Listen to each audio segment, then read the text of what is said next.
નમસ્કાર દર્શક મિત્રો, આપ જોઈ રહ્યા છો સાઈ ગ્રુપ મીડિયા હાઉસ સંચાલિત ઝટપટ ન્યૂઝ।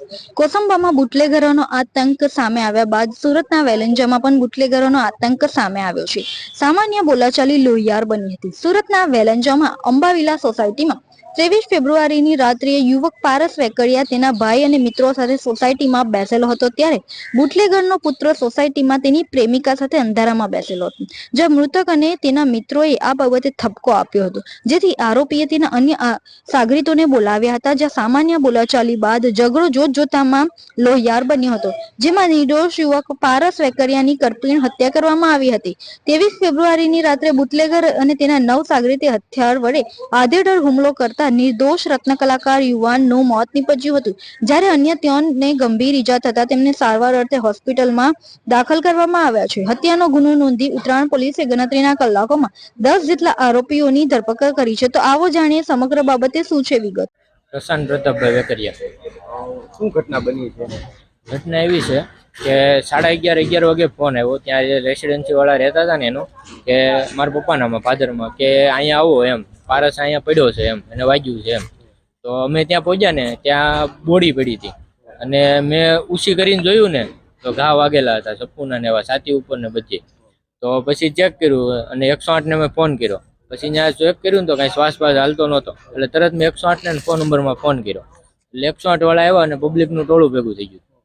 પછી જાણ્યું કે શું છે બધું એમ, તો એમાં 4-5 જણા દોસ્તારો ને બધાને આવ્યા કે આ માથાકૂટ થઈ છે અને આને કઈ ખબર નહોતી ને આ ભાઈ ભાગવા ગયા ને ભગાણું નહીં અને ઘા વાગી ગયો। કેટલા ઘા? અને ઘા તો એક જ દેખાડે છે અત્યારે, અહીંયા હૃદય ઉપર જ સીધો। કોઈ અગાઉ કોઈ મગજમારી નહીં, અગાઉ એવી કાંઈ એની મગજમારી જ નહીં।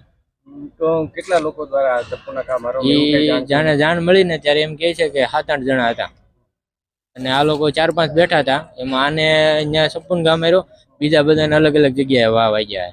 કેટલા જણાને વાગ્યા ઈજામાં 3 જણા છે। હવે તમારી ફરિયાદ નોંધાઈ ગઈ છે? નોંધાઈ ગઈ। અમારી એ જ માંગ છે કે ઇન્સાફ મળવો જોઈએ આમ, અને શું છે બધું જાણકારી મળવી જોઈએ, કોણ કરવા વાળો છે। પોલીસ દ્વારા શું કાર્યવાહી કરવામાં? પોલીસ વાળા અત્યારે બધી કાર્યવાહી થઈ ગઈ છે અને જે લોકોને અત્યારે જેને કર્યું છે એ બધા અત્યારે રિમાન્ડ ઉપર આવી ગયા છે અને પકડાઈ ગયા છે અને ઘણા ખરા બાકી છે। ગઈકાલે રાત્રે ઉત્તરાયણ પોલીસ સ્ટેશનમાં વેલેદા વિસ્તાર આવેલો છે, એમાં એક હત્યાનો બનાવ બનેલો છે। એમાં બીજા 3 લોકોને પણ ઈજા થયેલી છે। બનાવો બાબતે તપાસ કરતાં એવી હકીકત જણાવેલી છે કે જે ફરિયાદી પાર્ટી છે એમાંથી ગઈકાલે સાંજે એ લોકોને આરોપી જે રામુ ગોદર અને બીજા માણસો છે એમાંથી 2 જણ સાથે બોલાચાલી થયેલી અને એ બોલાચાલી અનુસંધાને આરોપી છે એ બીજા 10 માણસો લઈ અને વેલંજા ખાતે આવેલા અને જે ફરિયાદી છે એના ભાઈ અને બીજા એના મિત્રો છે એ લોકો બેસેલા હતા, ત્યાં આવી અને છરી અને બીજા હથિયાર વડે ઈજા કરેલી, જેમાં ફરિયાદીના ભાઈનું મોત નીપજેલું છે।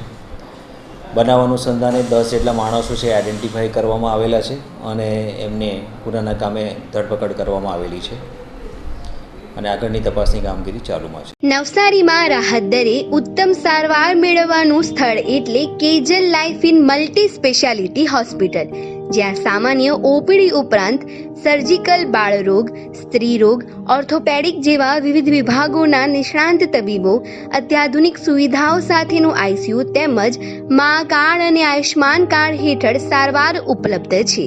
તો આ હોસ્પિટલનું સરનામું નોંધી લો: નેશનલ હાઈવે નંબર 48, સ્વામિનારાયણ મંદિર સામે, કબીલપુર, નવસારી।